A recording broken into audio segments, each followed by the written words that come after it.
So, Gbohunmi, talking about perception, I really love how you gave examples of artists, like talking about personal brand, right? Now, I really want you to throw more light in that area, right? Talking about perception, how can an aspiring personal brand owner, be able to create a perception for, themselves? First, you have to know what you as an individual is about. Your identity. You have to know what you are about. So as a personal brand, what do I want to sell? Do I want to sell entertainment? Do I want to sell morals? Do I want to sell innovation? Like, do I want to teach people?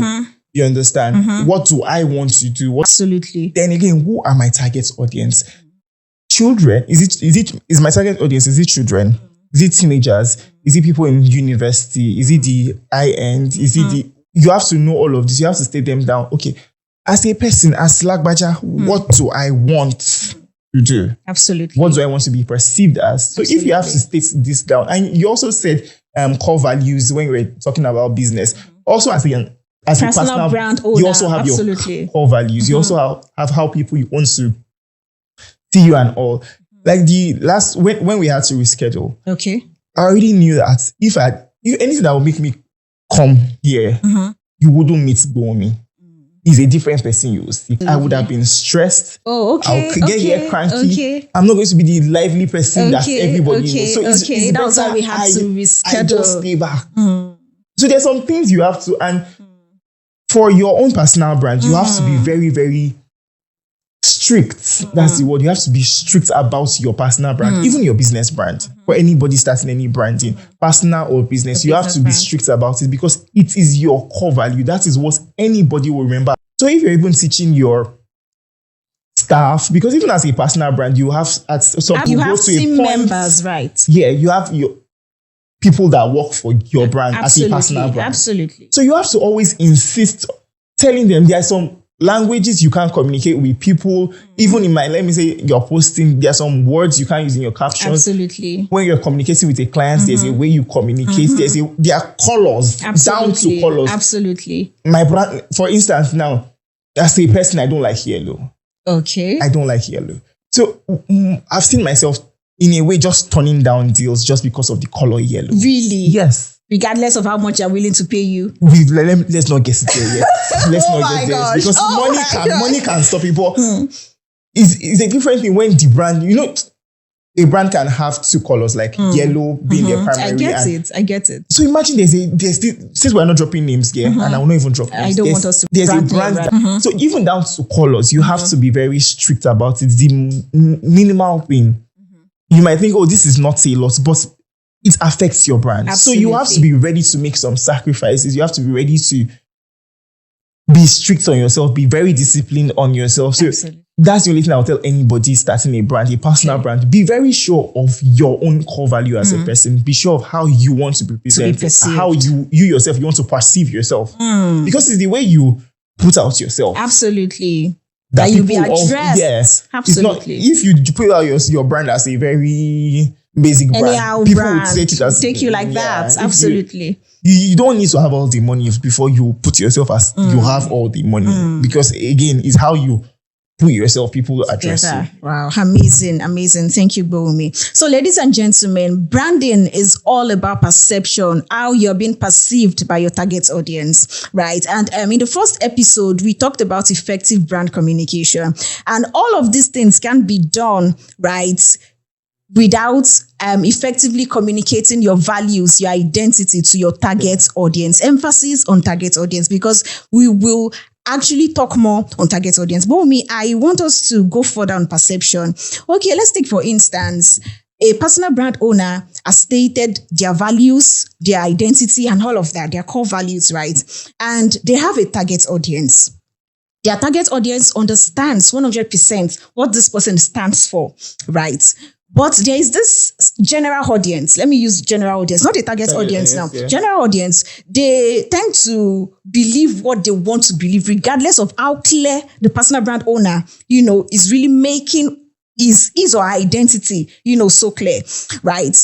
Okay, let me use this as an example, right? I'm putting on a white shirt. Let's say we here in the studio, you all are my target audience.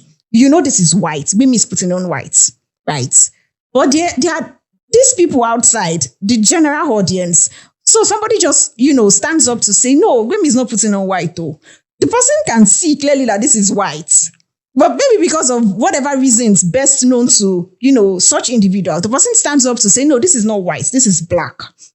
The person does not stop there. The person goes further to convince those who care to listen that Mimi is not putting on white, though, she's putting on black.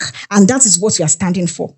In that kind of situation, their target audience and their general audience, that kind of situation, what can the personal brand owner do in that kind of situation? So, in as much as you have a target audience and general audience, and let me say your target audience already knows what you stand for.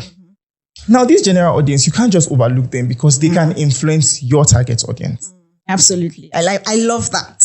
You can say, okay, my audience already know it's white I'm wearing. They know it's white I'm wearing. I don't care. So let me say your target audience now can be the wife or the husband. The wife is the general audience and she's convincing her husband that Gbemi is wearing black, not white. That's white. And we stand for just white in this house. You understand? So now, the wife or the husband has convinced them that this Gbemi's brand is not aligning with our goals. While your brand is aligning with the goals normally because you're wearing white. You understand? So now, you also have to constantly remind your target audience that you still stand for your core values. Absolutely. So you also have to put your target audience like they're your mini god. Absolutely. You also have to constantly remind them to trust you. Absolutely. You understand? You have to constantly remind them to trust you that, see, I still stand by my core values and things like that. I still stand. This is white.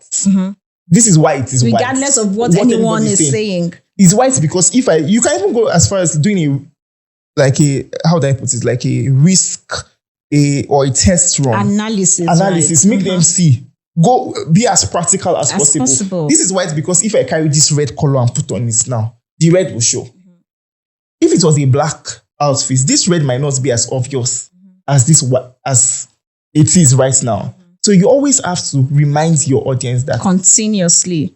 That's how people still. If we look at since we can't mention names, there are some brand names that there's no matter what you say, you can say if someone come and tells you that this so person did this or this so person is in this scandal.